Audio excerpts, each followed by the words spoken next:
Hello, my name is John Kelly, and today we'll be talking about welding safety, specifically what not to do. Alright, what's wrong with this picture right here?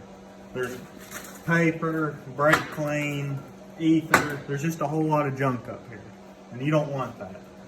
It could cause a fire hazard like this right here.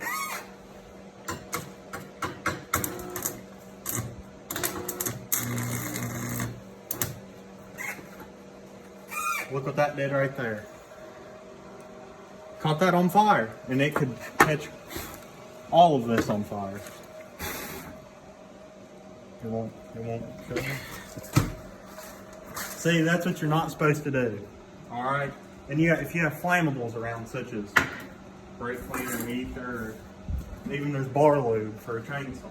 I mean, it's just not a good atmosphere to work around. So you always want to keep safety in mind. You always want to make sure you have good ground, solid ground to the table, clean piece of plate or whatever you're welding on. It's just a piece of flat stock. You want to make sure your welder's set up correctly, not too hot where you'll just burn through and burn the whole rod up. You don't want to have a trash can sitting around real close that you can catch it on fire. I mean, there's a lot of aspects that you need to go over, and this is about what not to do. Today I've been using 309L stainless rods, and what stainless rods give off when you're welding stainless is hydrochromium, and that can actually cause lots of lung disease. So when you're welding with stainless rods or even stainless material, you always need to have a respirator on, the correct PPE. You always need to have your FR clothing. Just everything needs to be correct, or you can really cause yourself damage, just like catching yourself on fire. It's always good to have some leather gloves. These are just cheap Tillmans, and they work good too. They don't burn through. They have slow burn rate. I mean, everything needs to come into play when you're thinking about doing your job correctly. You don't want to just not think about something and end up getting yourself hurt. That can cause you or your company more money later down the road.